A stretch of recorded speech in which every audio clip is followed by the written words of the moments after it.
મોડાસાના ionic બસ સ્પોટનું ઉદ્ઘાટન કરવામાં આવ્યું। મુખ્યમંત્રી ભૂપેન્દ્ર પટેલે બસ સ્પોટનું ઉદ્ઘાટન કર્યું છે તો 662 ઉપરાંત રૂટનો પણ નવીન બસ સ્પોટથી પ્રારંભ કરવામાં આવ્યો છે। જિલ્લાવાસીઓના લાંબા સમયના ઇંતજારનો હવે અંત આવ્યો છે।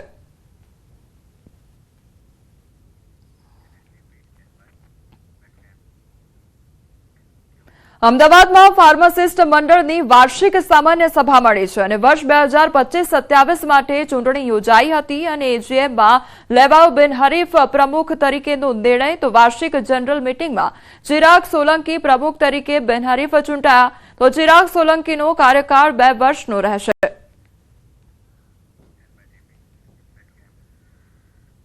ઉનાળાની ગરમીને ધ્યાને રાખી અંબાજી ટ્રસ્ટ દ્વારા વિશેષ વ્યવસ્થા કરવામાં આવી છે। આજે પ્રસિદ્ધ ગાયિકા અનુરાધા પોંડવાલ અંબાજી મંદિરે દર્શનાર્થે પહોંચ્યા હતા ત્યારે તેમણે મંદિર ટ્રસ્ટ દ્વારા યાત્રિકો માટે ઊભી કરાયેલી વ્યવસ્થાની સરાહના કરી છે। નોંધનીય છે કે શક્તિપીઠ અંબાજી પરિસરમાં દર્શને આવતા યાત્રિકો માટે સુવિધાઓ કરવામાં આવી છે। ઠંડા પીવાના પાણી તેમજ એર કુલર, ઠંડી છાશનું નિઃશુલ્ક વિતરણ સહિતની વ્યવસ્થાઓ ગોઠવવામાં આવી છે। આ ઉપરાંત મંડપમાં સ્પીક કલર તેમજ लगावવામાં આવ્યા છે અને જેનાથી યાત્રિકોને ગરમીથી આંશિક રાહત પણ મળી રહી છે। यहाँ के जो संस्थापक है तो ये सभी मतलब भाविकों की बहुत ही ध्यान रखते हैं भाविकों का। तो इस बार उन्होंने स्प्रिंकलर लगाए जो कि बहुत अच्छी बात है क्योंकि बहुत ज्यादा गर्मी बढ़ती है यहाँ पे। तो बहुत बहुत धन्यवाद उनका मैं करती हूँ।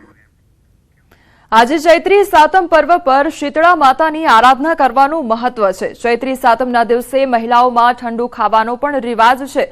સુરેન્દ્રનગરમાં આજે પણ મહિલાઓ દ્વારા આ રિવાજ જાળવવામાં આવ્યો છે। મહિલાઓ આજના દિવસે ઠંડુ ખાઈને શીતળા માતાની પૂજા કરે છે। બાળકના લાંબા અને નિરોગી આયુષ્ય માટે માતા પાસે પ્રાર્થના કરે છે। ત્યારે ધાંગધ્રામાં આવેલ શીતળા માતાના મંદિરે ભક્તોની ભીડ જોવા મળી। અંદાજે 200 વર્ષ જૂનું પૌરાણિક શીતળા માતાના મંદિર પર લોકોની અતૂટ આસ્થા છે તેથી મોટી સંખ્યામાં ભક્તો અહીં દર્શન માટે પહોંચ્યા હતા।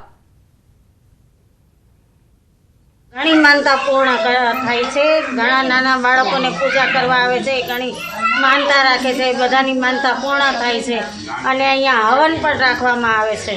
આ મંદિર રણવરસિંહ રાજાએ 200 વર્ષ પૂર્વ બનાવેલું છે અને આ મંદિરને આશરે 200 વર્ષ થયા છે અને છેલ્લી 4 પેઢીથી અમે પૂજા કરતા આવ્યા છીએ। આ મંદિરનો શીતળા સાતમનો ચૈત્રવદ સાતમ તથા શ્રાવણવદ સાતમનો બહુ મહિમા છે અને આજે ચૈત્રવદ સાતમને દિવસે ઘણા માણસો અહીંયા બાધા પૂર્ણ કરવા આવે છે।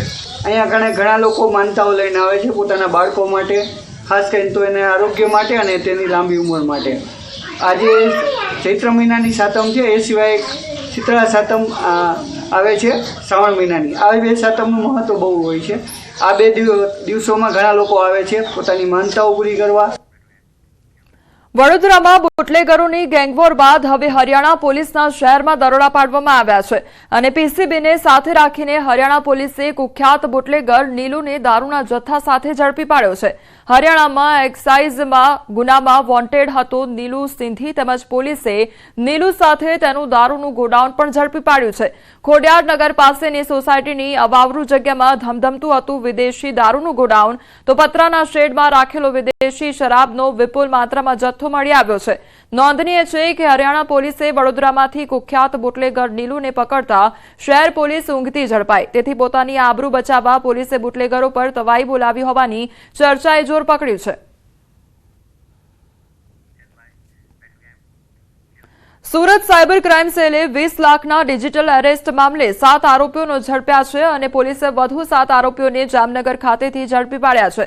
આરોપીઓએ સુરતના શિક્ષકને વિડીયો કોલ કરીને ડિજિટલ એરેસ્ટનો ભોગ બનાવ્યો હતો તો આરોપીઓએ ફરિયાદીને ક્રાઇમ બ્રાન્ચના ડીસીપી તરીકે ઓળખ આપી હતી। તમારું વિદેશથી પાર્સલ આવ્યું છે જેમાં 5 પાસપોર્ટ, 3 એટીએમ કાર્ડ તથા ડ્રગ્સ મળી આવ્યું છે।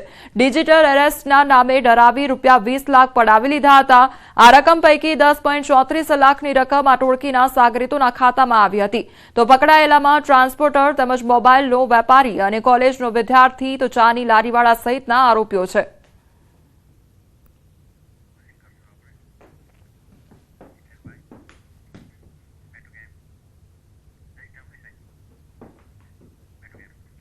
હાલ સમાચારોમાં બસ આટલું જ. વધુ સમાચાર માટે આપ જોતા રહો ન્યૂઝ 18 ગુજરાતી. નમસ્કાર.